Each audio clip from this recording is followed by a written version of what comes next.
High, অনেকেই জিজ্ঞেস করতেছেন চায়নাতে আসার আগে যারা সেপ্টেম্বরে আসবেন, এই যে এই সময়টা আছে অথবা এর আগে থেকে চাইনিজ শেখার কোনো প্রয়োজন আছে কিনা। আপনি যদি শিখতে চান শিখতে পারেন, অথবা আপনার সময় থাকে, আপনার হাতে টাকা পয়সার সমস্যা না থাকে, আপনি শিখতে পারেন। বাট যদি না চান, আপনার শেখার কোনো প্রয়োজন নাই। আপনি যদি ইংলিশ মিডিয়ামেও চায়নাতে আসেন, তাহলে আপনার সাবজেক্টে যে সাবজেক্টে পড়বেন ওইটার পাশাপাশি আপনাকে চাইনিজ শেখাবে, এবং এটা কম্পালসরি, আপনাকে শিখতেই হবে চায়নাতে চাইনিজ ভাষা।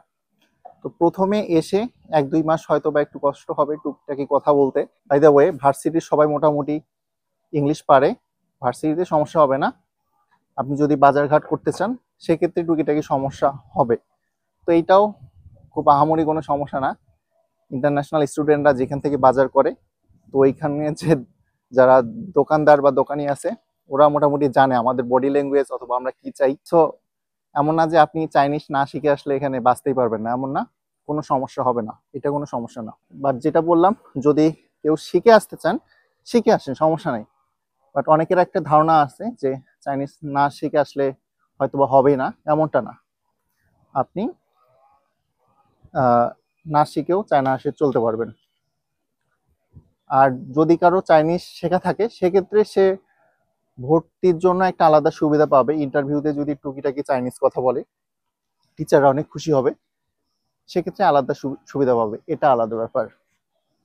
আর যারা চাইনিজ মিডিয়ামে পড়তে চান, চাইনিজ মিডিয়ামের জন্য আবেদন করবেন, সেক্ষেত্রে তো চাইনিজ থাকা মানে বিশাল কিছু। দেখা যায় এক কথায় আমি যদি বলি তাহলে থাকতেই হবে, তাহলে আপনি অনেক অগ্রাধিকার পাবেন যারা চাইনিজ মিডিয়ামে পড়তে চান। বাট এটা নিয়ে এত কথা না বলি, যেহেতু মোস্ট অফ দ্য স্টুডেন্ট চায়নাতে আসে ইংলিশ মিডিয়ামে, তো তাদের জন্য ভিডিওটা। তো চাইনিজ আপনাকে শিখে আসতে হবে এমন না, আপনাকে এখানে এসে প্রথম থেকেই, শুরু থেকেই আপনার চাইনিজ ভাষা ভার্সিটি থেকে একটা আলাদা সাবজেক্টই থাকবে। 2টা সাবজেক্ট থাকে, একটা হচ্ছে চাইনিজ ল্যাঙ্গুয়েজ আর একটা হচ্ছে চায়না ওভারভিউ, যেটাতে পড়ানো হয় চায়নার কালচার, ল্যাঙ্গুয়েজ, ধর্ম, সবকিছু, মানে চায়না সম্পর্কে আপনাকে শেখানো হবে। তো চায়না নিয়ে আপনাকে অটোমেটিক শিখতেই হবে চায়না আসলে। তো যাই হোক, এটা একটা বিষয় গেল। আর একটা হচ্ছে, যারা আমার মাধ্যমে সেপ্টেম্বর ইনটেকের জন্য আবেদন করতে চাচ্ছেন, আর বেশি দিন সময় নাই।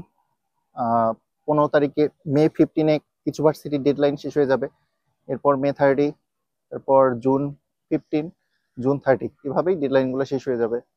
তো যারা আবেদন করতে চাচ্ছেন আমার মাধ্যমে, দ্রুত আমাকে ফাইল সাবমিট করতে পারেন। আমি কিভাবে কাজ করি এগুলো নিয়ে আমার ভিডিও করা আছে, সেগুলো দেখে আসবেন।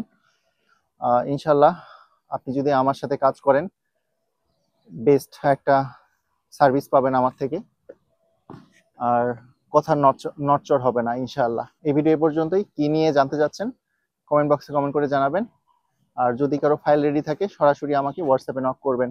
সবাই ভালো থাকবেন, আল্লাহ হাফিজ।